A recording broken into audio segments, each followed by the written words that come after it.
Welcome to another BDPA Tech and Career Talk. I am your Tech and Career Talk leader, Devin Jenkins. I serve as an IT business relationship management business partner for our US and Canada region at GE Healthcare. I am also the founder and CEO of Share the Vibes LLC. I'm based here in Charlotte, North Carolina. And we have a broad range of guests with us here in the room today and plenty more watching on YouTube. So if you're watching on YouTube, thank you for tuning in. Like, share, subscribe, comment below, click the bell so you know when we're live, and share it with someone who you know needs to hear this conversation, especially those interested in cybersecurity, because we're dropping all the gems today. So glad to have you with us. Do want to give a little bit of an overview of BDPA. As well as the Tech and Career Talks for those who aren't familiar. So BDPA is Black Data Processing Associates. The organization started in 1975 as a means for building up the talent community within the technology industry, within the African American community. So we have a focus on developing computer programming skills, professional development, and technology essentials in middle and high school students. As well as providing opportunities for professionals and even collegiate students to continue to develop their skills, network with others, and advancing their careers. Our mantra is advancing careers from the classroom to the boardroom. Our Tech and Career Talks take place on the second and fourth Friday of each month. They are 1 hour and we have different topics, different speakers. We have everyone from entrepreneurs to senior executives to retirees and everything in between. Just sharing their experiences on different topics. Some are more technology focused, like today we're digging into cybersecurity. Some are more on the soft skill side of the house, and we're talking about emotional intelligence and landing interviews, updating your resume. So we give you a broad range of topics and speakers so you can get value out of our conversations, regardless of where you're at in your career and what you're looking for at this time. So glad to have you with us. I would be remiss if I do not do my job and encourage everyone to register for BDPA Con 25. We will be in Atlanta, Georgia again for our National BDPA Conference. This is our 50-year anniversary. You heard me say 1975, so this is your 50. This is NSB's 50th year as well, so it's a big year for our big technology engineering organization. So it's our golden anniversary. We're doing it bigger than ever this year. So go to conference.bdpa.org and register. I think we still have an early bird rate going on out there. So take advantage of that. It's going to be an amazing conference in Atlanta. We have a number of competitions lined up, some great speakers lined up. Salute to all of our sponsors, and more to come, more to come. So excited for this year, and we're going to have a great time there. I do want to pause for a moment. I know we have Scott on from our Milwaukee chapter. I was recently made aware that one of the longtime BDPA members, he was the vice president, actually, Mr. Fred Reed, recently passed away. I believe he'll be funeralized tomorrow. So one of my good friends when I was in Milwaukee, I'm always a good time catching up with Fred. He had stories and wisdom for days. So I do want to just take a moment of silence and just honor and remember Mr. Fred Reed and all of his contributions to BDPA and the Milwaukee community.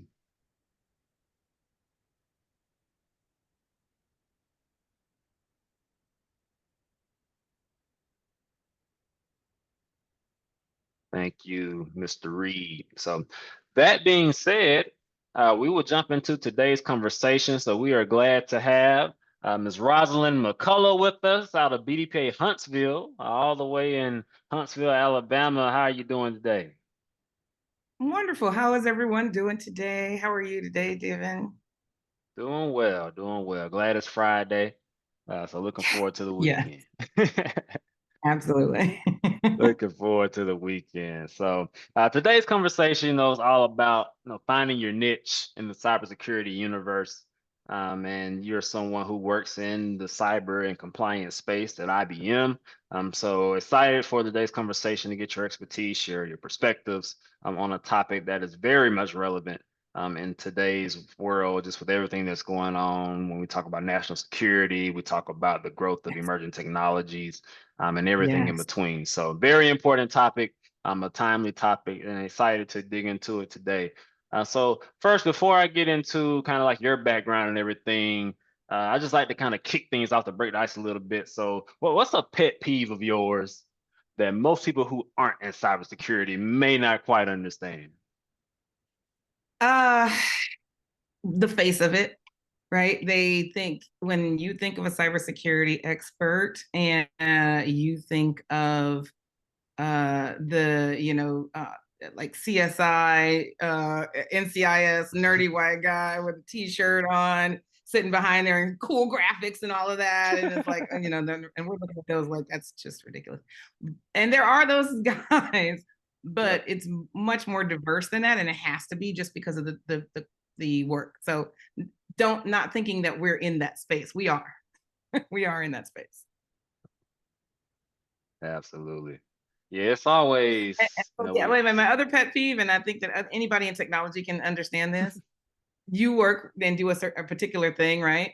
I just realized something went on there. You work and do a particular thing, and you have a very specific thing that you do, but then you have that auntie that calls you and is like, "Hey, my Wi-Fi is not working." That too. Yeah. Everyone who works in technology is help desk to those who aren't in IT. Right. You're whether you want to be or not. We're all hardware support. So no, I absolutely get that. I've definitely gotten phone calls. My internet's not working. I can't get something to print. All the good, all the things, absolutely, right? absolutely. So thank you for that. Because there are often many misconceptions about just tech in general. I think now we're at a point where tech is kind of being cool.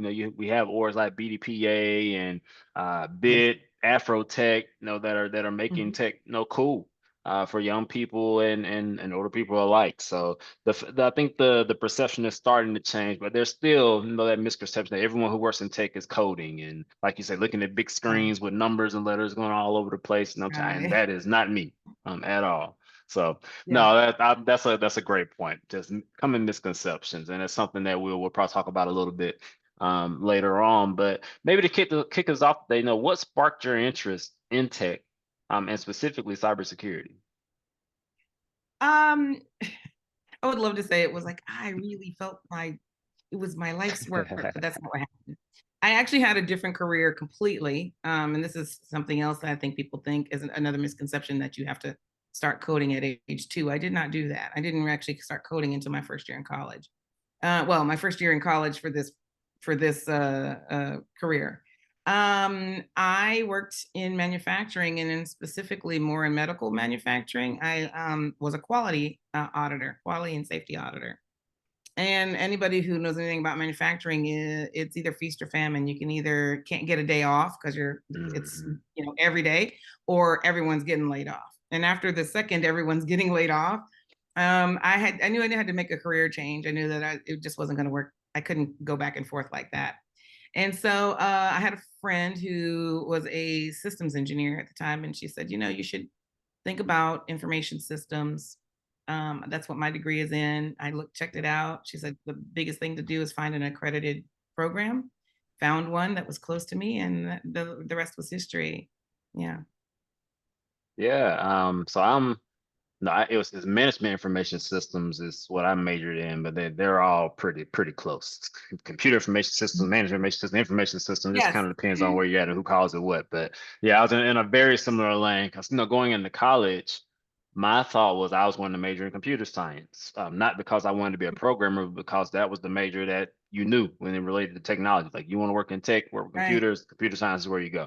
But when I got to Miles, going through my tour, I met I think he was the department chair for like that computer science space. And he said, "Hey, so we have a major management information systems, that's kind of like a mixture of business and computer science." Like, that sounds more like me.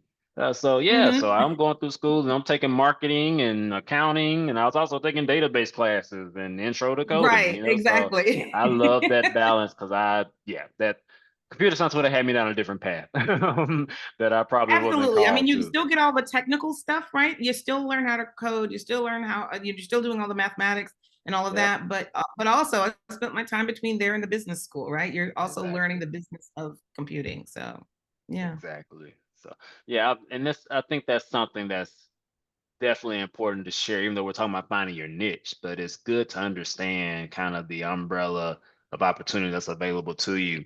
in this Yeah. space when you talk about tech, because it's so broad and there's so many different paths you can take and so many different things you can do. So it's Mhm. good to get an understanding, just what's out there, and then find out where you fit into it all. So glad we have similar stories there. So let's get into it. Now, what is your niche in the cybersecurity universe? Yeah, my niche is actually it's a little bit of a hybrid for me that I found. So my title is information security and compliance specialist. So I do actually manage the work of several teams actually to make sure that we are being compliant. Our environments, which includes our networks, our devices, our assets, our information assets, are all compliant with not just IBM standards, but also with international standards, national standards, anything that other organizations that we work with. But I also still do a lot of not a lot, but I do still do some technical work too. I build systems, internal systems, to help us Mhm. manage the work that we do. So my niche was finding that hybrid between technical and non-technical, and really realizing that, because I came in very technical, and Yeah. realizing that actually I like liaising with people all day and talking about their systems and making sure that they're up to date and making sure that things are where they're supposed to be. So I found my niche after several years in cybersecurity. I've moved around a bit. No, that's a good point. It took some time. So, you Yeah. know, thinking about that process, how were you able to figure out, actually, I need to be a little bit more people focused. Like, how did you figure out your niche? Yeah. The first thing is to know yourself. Anybody who's ever met me knows that I'm an extrovert, and being in strictly a space where, because I've worked as a systems engineer, as a software engineer, all these as a network engineer, and so all of those spaces um, were very technical, but also they're a little bit isolating. You will there's unless you're having a team meeting or something like that, and you're a development meeting or something like that, or you're presenting, you're off on your own. You can go sit at your desk and and I'm coding, leave me alone, right? Um, so, but I realized that that was just not sparking energy in me, and Hmm. so I started off in network security. I liked it. I've never not. I've always liked the work. Let me not use a double negative here. Hmm. I've always liked the work, but I realized that the rest of it was not really sparking joy in me, to borrow from Marie Kondo. It wasn't sparking joy. And so I like actually liaising with people. I'm on a global team, so sometimes I'm talking to people in California, sometimes I'm talking to people Yep. in Japan. Yep. And I had to kind of get to that space, try it out, realize that's not what I want to do, and then say, oh, let me explore and see what else I want to do, and then skill up. Let Yeah. me skill up and then move. And that's the greatest thing about cybersecurity. It's such a big umbrella with so many disciplines underneath it, that if you don't like where you are, people make the mistake of thinking this is all that cybersecurity is. No, if you don't like Yeah. where you are, figure out what else you like about yourself and about what the work that's out there, and skill up towards that, and then move into that space. The great thing is that there's all these open positions and no one to fill them, so you can actually move Yeah. around pretty easily in cybersecurity. That's good to know. So I love what you said about finding your passions, finding what brings you joy. Because Mm-hmm. sometimes we lose sight of that when we think about work. We get focused on just money and how do I get a job done. Like we just focus on skills, but Mm-hmm. we forget about the human side of things that we do. Like you spend a very good percentage of your life working. I think it's like 30% or something of your life is spent on work. So you think 100 years, that's 30 years that you spend in doing this. So you Yeah, want to yeah, find some joy, some love, some purpose in what you're doing. And it helps you kind of identify that niche, if you will. So thank you for that. So you said that there's a lot of opportunity in there. I know there's so many things you can get into. So we got specific with you and kind of the way you play in this space. But talk a yeah. little bit, bring it up a few levels now about the range of opportunities that are available within Mm. cybersecurity. I can talk about that with just the people that are on my immediate team. For example, I work as a sort of quasi delegate to my business information security officer, and so I do very specific things to make sure that our systems are secure, our networks are secure, things like that. But for example, I have there are people on my team who are in data privacy space. Some of them are very technical, and they actually work to build systems that secure data and assets. Some of them are not technical at all. They do not code. But if I ask that person, or these people or that group, hey, what's the standard in Australia for, this for confidential information hitting one of our systems, our systems for, even if just a second, they Yeah. can tell you onto the letter what that is. So I think that there's a lot of different things I think what we have to do is say, am I going to be very technical? Am I going to be very non-technical, or do I want to find somewhere in between on that continuum? And then look at those different disciplines. For example, you might want to be a pen tester. You might want to be an ethical hacker. Those are very technical spaces. But you Yeah. also might want to be in governance, and that's very non-technical in some ways. You might, like I said, want to be in data privacy and know all about information protection and things like that. So I think that it's one of those things where, again, you got to go back to what you feel about that, and then look at all of these different disciplines. There are so many different major disciplines underneath the cybersecurity umbrella that if you're not like, if you love network security, great. If you love container security, great. Then work in that, right? Yeah. If you Yeah, so you just have to find your space, and if you don't like the space, move a little bit. Yeah, no, it makes sense. So, I interned twice, but no, once I started with GE Healthcare full time, my first role was in our security team. It was IT. Hmm.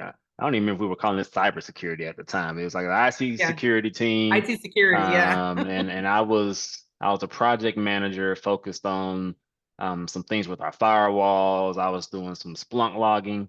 Hmm. And we were trying to figure out some things with how we protected certain pieces of data. So it was a lot of that. We were Hmm. trying to get compliant with the standard ISO Yeah, ISO 27002, I think standards. it was Yep. at the time. Hmm. Yep. So that Yeah. that was my Everything first stays safe. role, and I knew I didn't really want to do that long term, but even since then, like that team is completely different now. Like they're looked at in a whole different light. So like shortly after that, I think they implemented, some restrictions around how we could use jump drives, and then that Hmm. team started Hmm. getting more engaged in our product development, side of the house. So Hmm. how do Oh we yeah. incorporate cybersecurity throughout the development of our medical devices? So I've Yeah. seen the evolution of cybersecurity like in our organization just within my 10 years, here. So, Yeah. throughout your career, the time you've been in this space, how has cybersecurity evolved over that time? And kind Oh of a yeah. follow-up to that, I would say, what skills would you say people need to be cultivating if they want to enter or transition into cybersecurity based on that evolution? Yeah, that's really good questions. I when I started cybersecurity many years ago, cybersecurity was really thought of as a separate entity, or it wasn't even called cybersecurity. I think it was called IT security at the time. Mm-hmm. Was a separate entity unto itself. And in fact, there's some companies um, spun them off, their IT security people, off into their own company that only had one customer, and that was them. Right? That you take care of the IT security for us. Um, and so it was very separated from and was not integrated at all with all the day to day. What we've learned over many years is that the best security is integrated and starts from day one in the builds, like with DevSecOps, right? Instead Mm-hmm. of building something and then let's worry about security, let's Right. build with what we call security and privacy by design and start building that from day one through the entire software development lifecycle. The other thing that I've noticed is that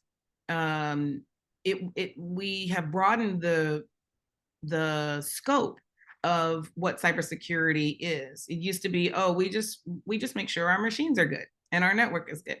No, it's our machines, it's our network, it's our IP. That's, I think, especially working for a company like IBM, IP is more important than anything. We don't, we're free to be. We sell to other businesses most of the time, but we uh, we are built on security. We make sure that um, the products that we sell to you, the services that we sell to you, are going to be have the most stringent security levels, because most likely you're dealing with something that's very sensitive information for that company, and we don't Yeah. want that being out. That is more devastating, I think, to than monetarily and reputation wise than anything else. So I think we've seen that the scope of it. We don't just look at is this machine secure? No, we look Yeah. at, is our environment secure? Yeah. Hmm. Yeah.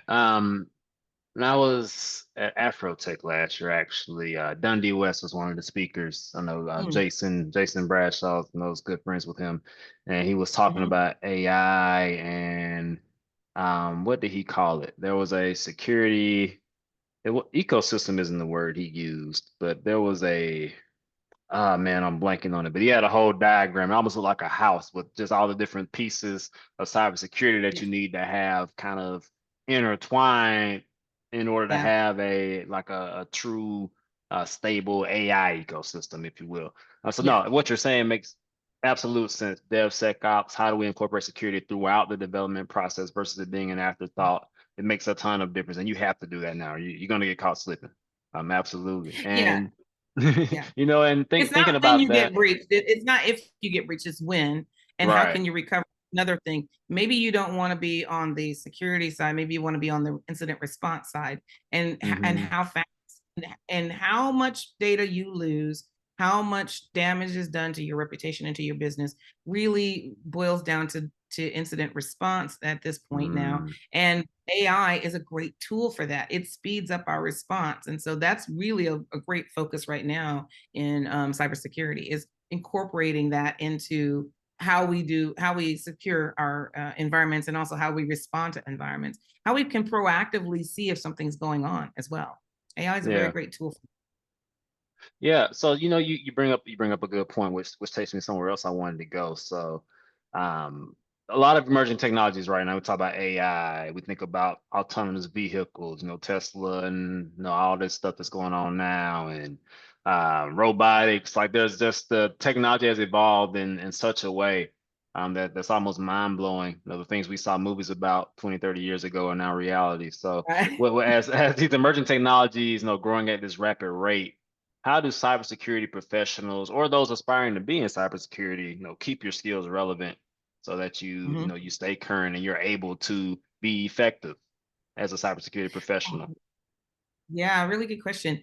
I think that cybersecurity, again, going back to where we thought, how we thought about it in the 90s, right? And cybersecurity was that it was an entity unto itself. I think Hmm. we have to think of it as integration. So when you think about being a cybersecurity professional, you have to think about cybersecurity, and when you talk about your skill set. I am, it's the pie. We used to say we wanted to have that T-shape skill, right? We have all this broad information and knowledge, and then we have the deep dive thing. It's really pie shaped, right? There's two prongs. Mm, It should be cybersecurity and something else. So, for example, what we were talking about with AI, skill up in AI. I think the two big things coming forward are going to be, right now is AI, and maybe 3 to 4 years will be quantum mm, computing. And I think that you really need to skill up in that. And especially right now, it's not enough to say, I know, I know a broad range of cybersecurity protocols and techniques and things like that. It's how can I apply that to this other thing that I'm an expert in. mm. And so I think that that's the way to go. You've got to have that pie shaped knowledge um, to be effective in the space. That's an interesting perspective. um, having your cybersecurity skills, like that be your foundation, but you need to pair that with something else. That might be AI, Yeah. that might be Python, it might be something else, but pairing Right. that with another discipline or focus area to Yeah. really And thrive it in that doesn't have to space. be, oh, I'm sorry. I'm sorry. But it doesn't have to Yep. be something super technical like AI. Mm-hmm. You could be in cybersecurity and maybe it's in a whole other field, Yeah. cybersecurity and biological sciences, Mm-hmm. cybersecurity and car manufacturing. But that Yeah. puts you into a space where people are going to say, oh, this person knows about this. This is the go-to, Yeah. knows about cybersecurity. Because what we're finding in the industry is that people are very good at doing what they do, right? They are Mm-hmm. very good at manufacturing cars or, underwater basket weaving, whatever it is, right? But they're not very good at the other part of that, running a city. They're very good at facilitating the municipalities. What they're not good at is looking at those environments and saying, where are the vulnerabilities that we have in this environment? And that is especially when you're talking about municipal works, right? Water treatment plants. They're very good at treating water and getting it to all of our homes. What we're not good at, unfortunately, is securing those places and thinking, how can I make sure that somebody who is maybe a state actor that's not even in the US, that it's halfway around the world, isn't going to, dump up, take over our system and dump a bunch of chlorine in there and poison the whole thing. We need to be better at that. So we need people who understand the engineering of water, water facilities, but also understand the cybersecurity aspect of it. So that's a great transition to somewhere else I wanted to go. So, you talked about um, national actors on the other side of the world playing with things. And, you know, last couple of decades, maybe our biggest concerns was getting your data hacked. Big data has been the big thing, like, Right. protecting our social security information and the dark web and everything. But I feel like, national threats are shifting to be, biological, and technological. Is, war is still a real thing. You have to worry about weapons and things like that. But, um, it's often said the next big war will be biological and and technological. So how does cybersecurity look? No, we look over the next 5 to 10 years. You mentioned quantum computing earlier, but how does cybersecurity look over these next 5 to 10 years as the nature of the threats we have to defend against continue to evolve?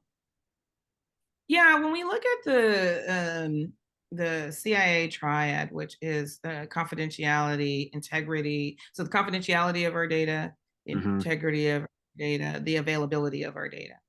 When we look at that, the biggest thing that we see right now is availability of our data. We see like DDoS attacks, right? We see where things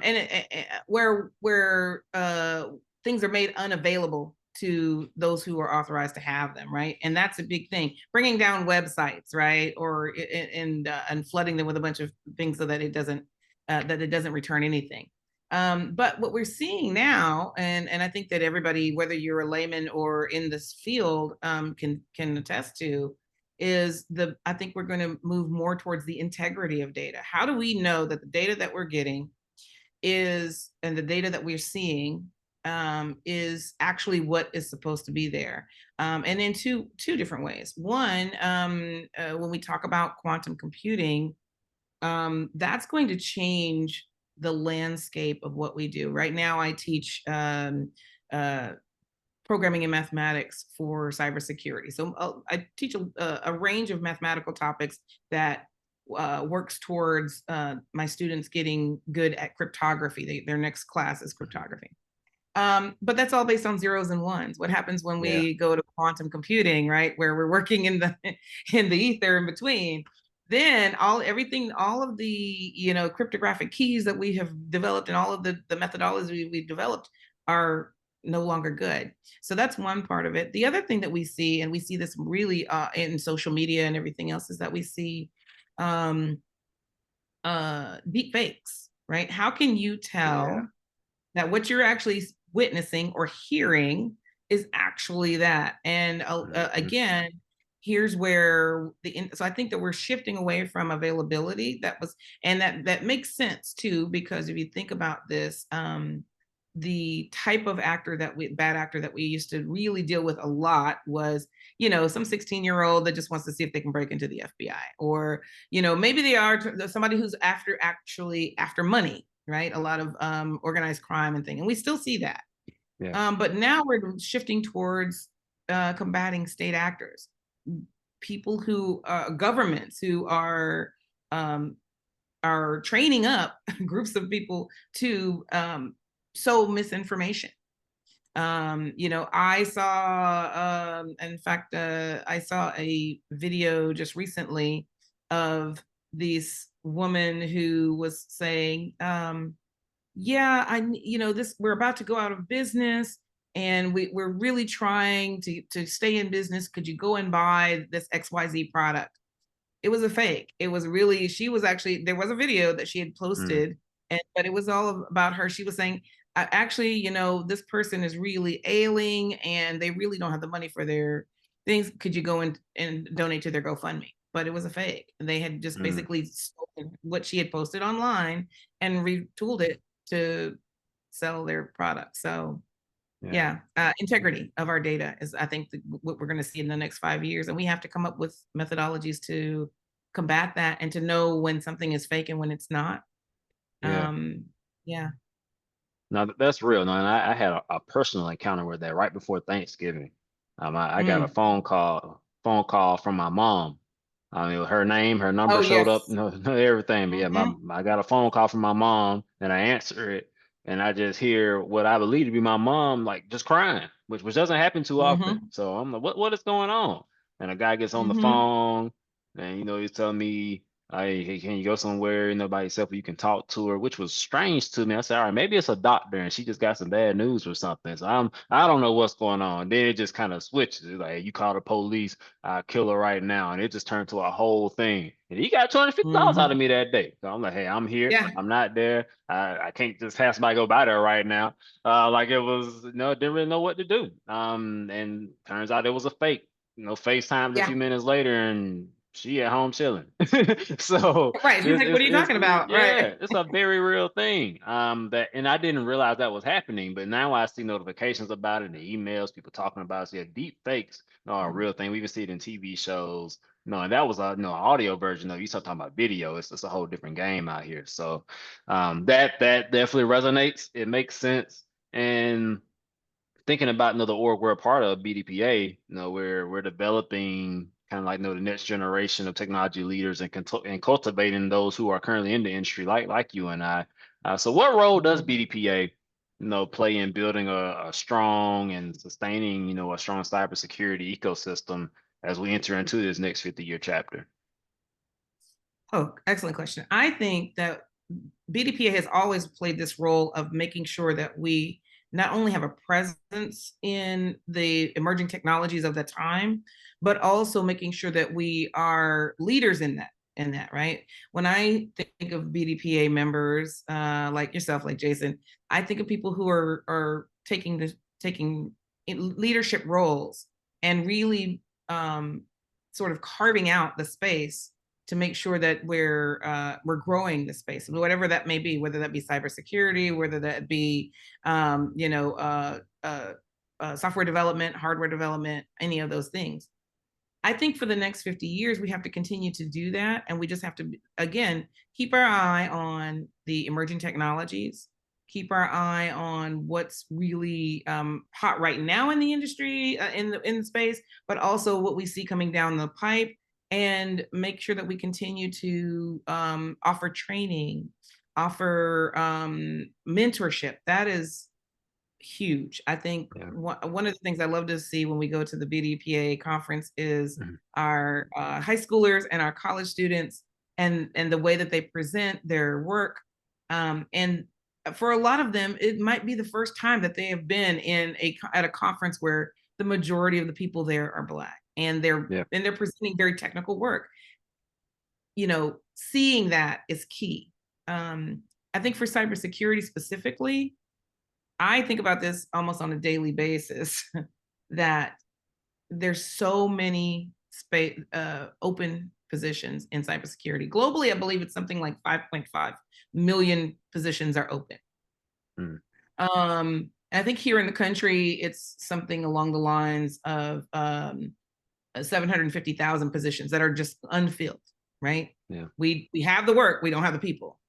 And so when I think about that and I think about our community as a whole, I think we should be really making sure, when I say we, I mean BDPA, we should be making sure that we are setting up systems and environments where we can get our high schoolers, college students, people who want to change, like I did, change from one industry to another, into entry cybersecurity, get them the funding, get them get them any opportunities, because the opportunities are out there, and make sure that we are connecting them with those opportunities so that we can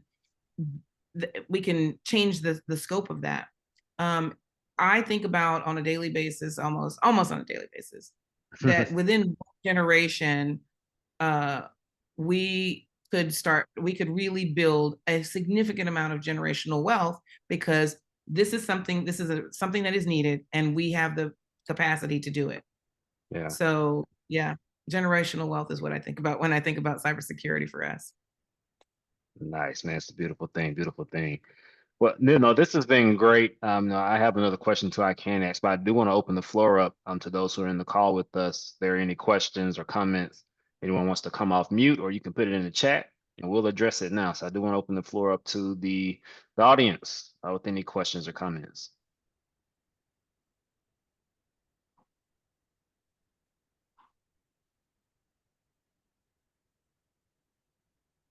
And make sure nobody's speaking on mute. And feel free to drop it in the chat if you have something you want to put in there.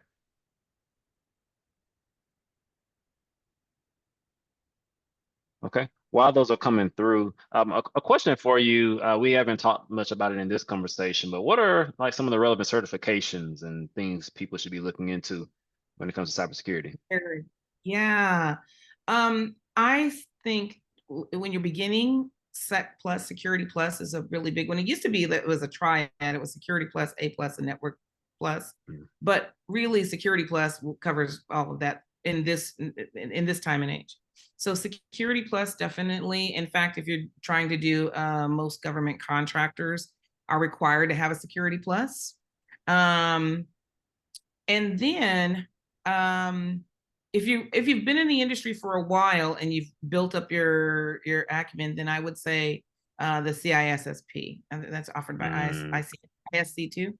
That one is all encompassing. I think right now there's 8 different areas, and it's the big daddy, right? So but that one is one that says you are an information security professional, and you know a wide range of topics, and you know how to handle the security of all of these different areas.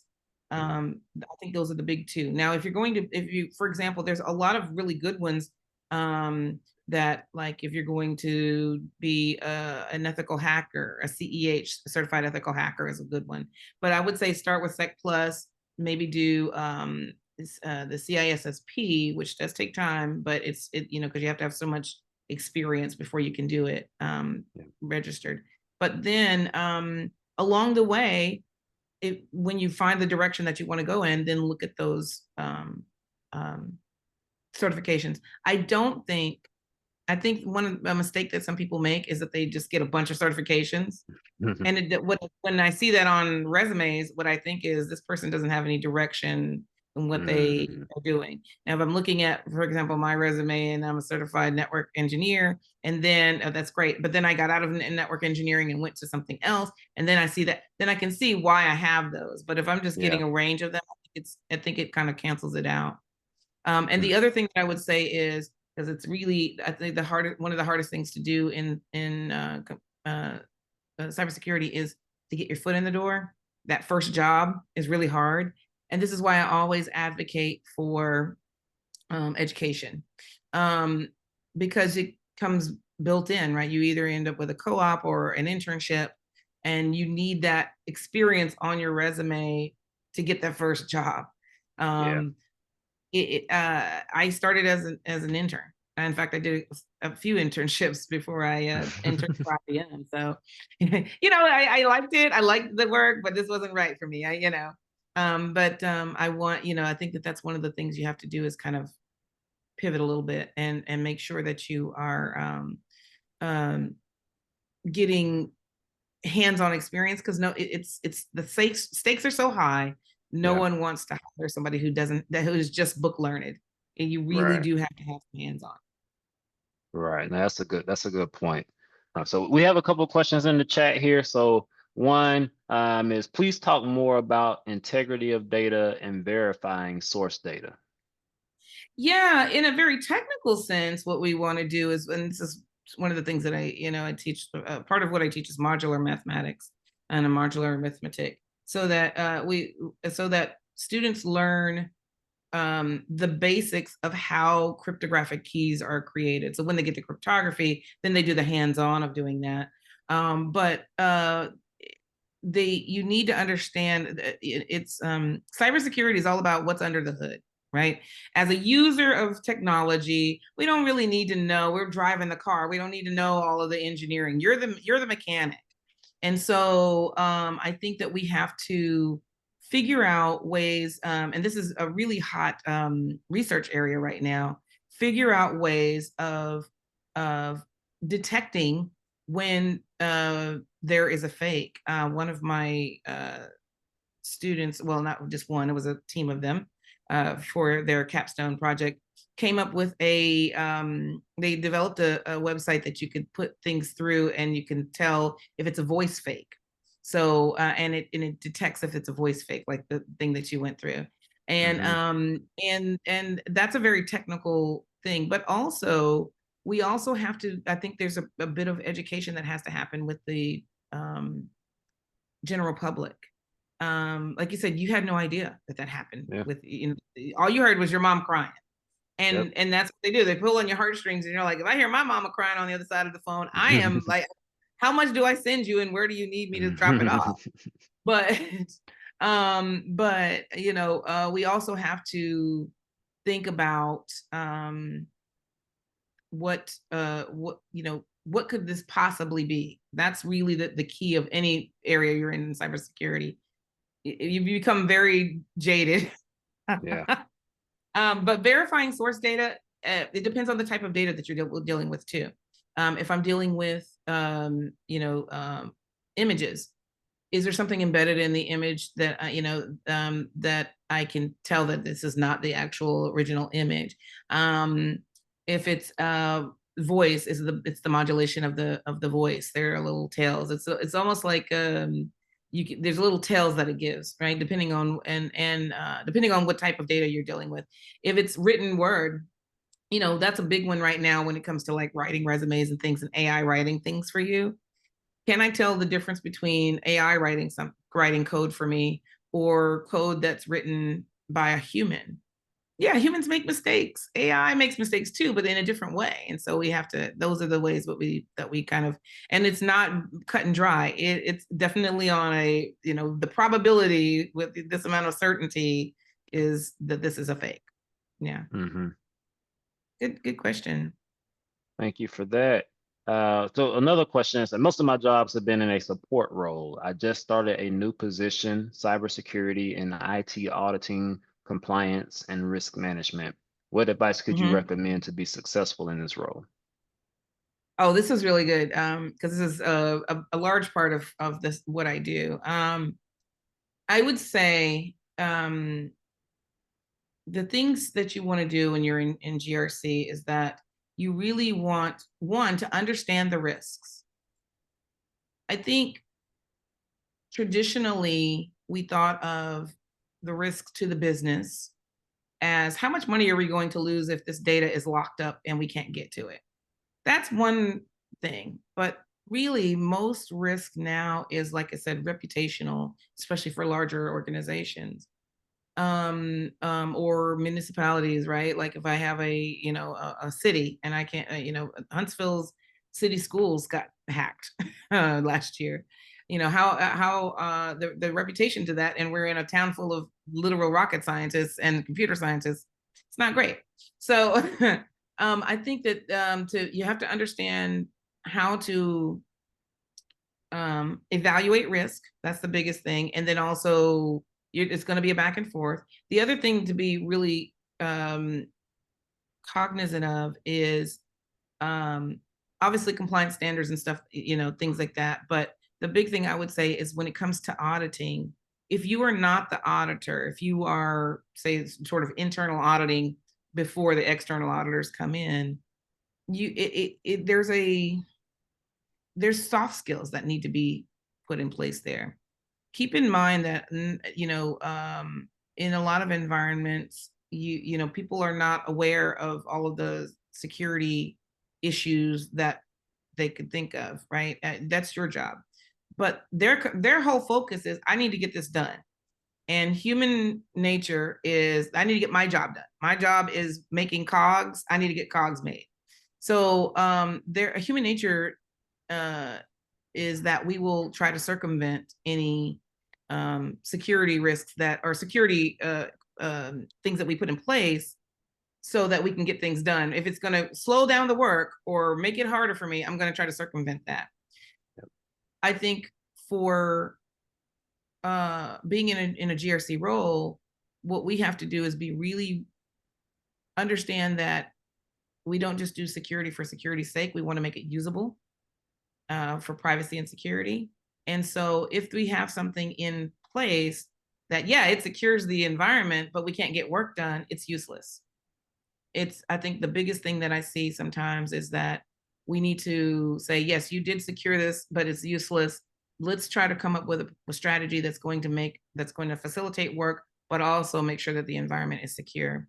And that's the difficult part, because now you're dealing with people, you're dealing with developers, you're dealing with people in the C-suite who want business to be done. You're dealing with maybe external contractors or external clients.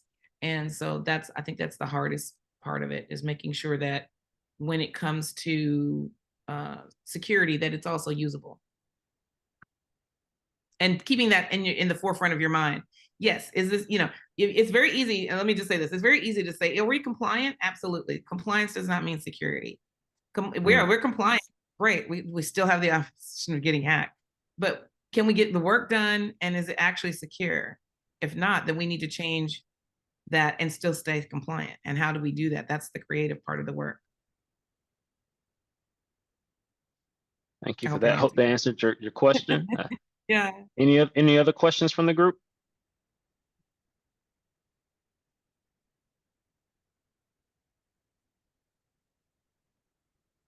Don't want to miss anyone or anything. I just had one other quick question. Yep. Hi, thank you very much for the information. This is Sam Nixon with BDPA in Northern Virginia here. I was calling to asking the question, as we think about our young people, you were mentioning earlier in terms of the opportunities there, what are some ways that we can creatively engage them locally in our communities that you see that are going well, and what are some maybe innovative ways we can think about in terms of not only engaging them, but also linking them, helping them to think in terms of linking with one another in terms of as they're growing in this in engaging cybersecurity in their own lives, as well as learning about and becoming more fluent, I guess is the word I want to say, in it. What are some creative ways that you've seen or heard or thought about? I know BDPA has at our conferences, the beautiful presentations that we're doing in terms of that. But what are some ways locally and regionally that you would suggest also we might give thought to, in ways that we can contribute to help open up them to thinking about this more and engaging in it? That's an excellent question. And I think that sometimes we are so, especially in BDPA, we want to reinvent the wheel, and we should really be looking at resources that are already in place, and then facilitating our young people to go and do those things. For example, CTFs, capture the flag events. there are capture the flag events all over this country, right? There's some, and they're being sponsored by everybody from, you know, local high schools to NASA. And oh, that's a good question. I'll come back to it. And so yeah, we have to, so what we put together a team of just the same way that we put together teams for our own conference, and them putting together an app, right? The app development one. Put together a team and have them practice CTFs together on a regular basis, and then go and enter into these competitions. What we find is that is twofold. One, they're getting hands-on practical experience with file system management and file system security and things like that, but they're also getting to see how they stack up against other teams around them, and they're getting into the community. And then the third thing is that they are actually making, when you go to these things, you end up talking to other teams, you end up talking to other people on other teams. There's always like breakout times when people get together and just have lunch and stuff. That's the great time for them to really hear about all these other opportunities.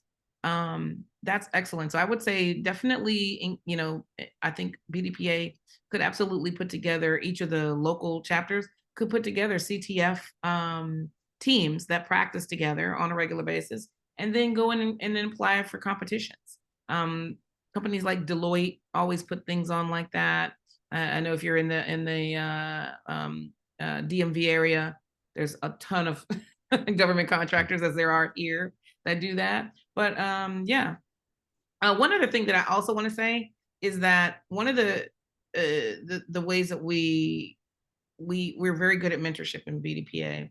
One of the ways that we should really be mentoring our students is by making sure that they have connections to all of the resources that are available for people who want to get into cybersecurity. And this is not just students. This is people who want to transition, like I did, into cybersecurity.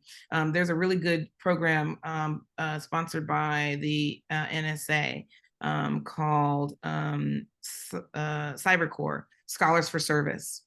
And it is one of these things where if you are in it, you have to go to a center. So for example, University of Alabama in Huntsville is one, University of South Alabama, where I went, is one. If you're accepted into that program and then accepted into the NSA program, the Cyber Scholars, they pay for everything. They pay for your tuition, they pay for your books, they pay for your fees, they pay for your professional development so that you can go to conferences. They give you a stipend to live on. Your job is to learn. And every summer you go to a conference in DC that is just for those scholars. So you know, and it's a wide range of people who are there. It's you know, 3-letter agencies, but it's also universities who maybe you want to become a university professor one day. And so they are looking for people who are going to teach cybersecurity. Maybe you want to work for a city, maybe you want to work for the state. And for every year that you take the stipend, you have to give a year of service back to the government. And that's, again, wide ranging. Maybe you will go work I have friends who have graduated from that and they work at national labs, but I also have friends who teach at a state-run university, a state-funded university. So there is money available. And I think as BDPA, we need to link to those other organizations that already have things in place, so that we can then facilitate us having our students be at the forefront. We want them to see, you know, every time that they should already know that, hey, BDPA is going to bring their students. And so we know that they're going to be here and they're going to be ready to go. So.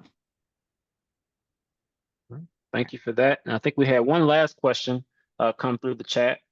So we had, did you cover disaster recovery / business resumption as a role within cybersecurity roles, specifically around threat vulnerability management?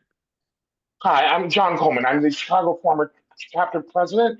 And actually, I asked the question because I took on that role at Caterpillar as part of the threat vulnerability management team. Oh, hold on, let me eject my ticket here. Cancel. 1 second. I'm multitasking as always. I was specifically looking for ways to re-engage as a senior skilled worker in cybersecurity, specifically because I have disaster recovery experience, having worked through 9/11, Y2K, and the flood of LaSalle Street in Chicago. I think those strengthened my core competencies when I took on the role, but it was a non-traditional way that I got to it. And I'm looking to take my next role in cybersecurity, specifically using my skills as disaster recovery, business resumption, and cybersecurity. And I also wanted to mention that our city college program has a boot camp that does cybersecurity as well. And so a lot of the city colleges have programs similar. I know that was a lot to get Yeah, out yes. there, but No, it's fine. So let me restate so I can make sure I got your question right. So basically, you really want to know, like, because you do have this disaster recovery, business resumption experience, and you came in a non-traditional path. What are some more traditional ways of transitioning that skill set into current cybersecurity roles? yes, because a lot of times recruiters will overlook you either because of age, thinking that you don't necessarily, you're not current. You kept current. Yeah, you're not current with it. Very good question. And we put so much emphasis on young people getting into it, and that's great. We do want them to get into it. But there's also where we want seasoned professionals. And this is, I think we need to focus on that as a lot. As one thing I didn't get a chance to talk about was that we have people entering into the cybersecurity space at a good rate. The problem is that we are losing those people. There's an attrition rate that's higher, and a lot of it is burnout because they, again, not finding their niche and finding and being in the wrong space and thinking, oh, this is not what I thought it was going to be. I'm leaving cybersecurity altogether. But I think what we can do though is we can transition. And yeah, so one of the things that I would say for that disaster recovery, again, I think that incident response and disaster recovery are two areas that are not talked about a lot, but are vitally important to the space. We're always talking about the upfront, right? Let's protect, let's protect, let's protect. What happens when, not if, when we get breached, when something happens. Yeah, so if you have expertise in disaster recovery, and I'll give you my limited version of disaster recovery because I've not worked in that space, but because I work in GRC, I do know a little bit about it. I think that that is an excellent time for you to, if you're depending on the environment you're working in. For example, I work in a very technical environment. It's an excellent time for you to, again, have that pie-shaped knowledge, right? So you have all of this disaster recovery experience, and getting the business back up and running. But what you really need now is, what do I know about, for example, in my case, it would be data centers. Here in Huntsville, Meta has a data farm. They have a series of data centers. I would couple that with something else. So for example, if you work in the medical field, what do I need to know about the medical equipment if someone hacks all of our stuff and we no longer have access to these medical records? Do we have an offsite recovery system where we can that has duplicates, right? If not, do we have an on-site, because that's faster, that is not compromised, that we can get this up and running? What do I need to know about these medical systems? It might not be just our records, maybe it's medical equipment. What do I need to know about these particular series of medical equipment to get this back up and running? Do I need to do a full reboot, or can I get it up and running reliably without having to bring it down, and the time that it takes to bring it back up? I think that that's the way that we take what we have, and that's what I've always done. I take my information from being a network systems engineer, and then I took it into going into network security, working in the NOC for a while. And then I took that information and then I went and I worked at a national lab and took that into development, right? But I always coupled it with, I took that information, coupled it with something new that I've learned, like I learned security development, and then put that into a new role. And let me also say this, I think part of the issue for us, some of us who, as you can see, but this is actually gray. It's not, I didn't color it like the young kids do. I think part of it is that we are looking at, there are plenty of roles open, but sometimes you have to create that role. You have to go to an organization and say, I see that you have this need. Here are my skills, and here's where I can close that gap for you. So I think that one of those things is that we have to be bold enough to say, yeah, you've got this, the perfect example is, I'll give you an example for myself. I started supporting a team just recently that is attached to the quantum group in my organization. I had to learn a little bit about quantum physics, not my wheelhouse, but I couple that with how we secure our networks and our systems, and their systems are very specific because of the type of work that they do. A lot of them are custom built. To be able to support them in their security efforts, because they're quantum physicists. They don't know anything about the security of their systems. So I think that we have to bring what we have and learn a little bit about them, what they're doing, and then create those roles for ourselves. That was not a role that was created. It was something that just came in, and it was a business need, and I recognized it. And I went to my VP and said, we need somebody in this to do this. I'm happy to learn this, right? And then I started shadowing quantum physicists. So now, if you ask me about quantum physics, I can tell you the bare minimum. But what I can tell you is this is the machinery that they're using. This is the data. This is how their data is transferred. This is how we need to make sure that we're securing at every point in the junction, right? So I hope I answered kind of answered. No, thank you, Rosalind. So John actually asked if he can connect with you offline.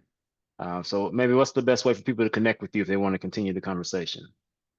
Absolutely. LinkedIn, my LinkedIn, and I'm sure that you all will share that, but that's the best way to catch me, because I check that pretty regularly.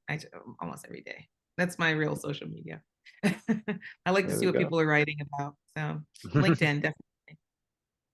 So definitely look up Rosalind McCullough on LinkedIn. And you can definitely connect with her and continue the conversation. We had another question come up around using AI and big data to help with incident response, but we are over time. So we do have to go, but I definitely encourage you, reach out to Rosalind on LinkedIn, come to BDPA Con, continue the conversation there. But definitely thank you for hey, Rosalind will be there. I'll be there. I know you'll be there too. So BDPA Con 25, make sure you go to conference.bdpa.org, register today, take advantage of that early bird rate. So we can see you in Atlanta as we celebrate 50 years. It's going to be a celebration. I'm excited. I can't wait for it. So we want to see you there. And if you want to see the recording of this talk, if you're not watching on YouTube right now, this will be on YouTube on our National BDPA YouTube channel. So you search National BDPA, you'll find this, or you can go to our website, bdpa.org/tech and career talks, and you'll find this talk as well as all of our previous talks as well. So thank you all for joining today. I hope you found this to be valuable and informative. We'll see you in another 2 weeks for our next conversation. But until then, stay safe, stay blessed.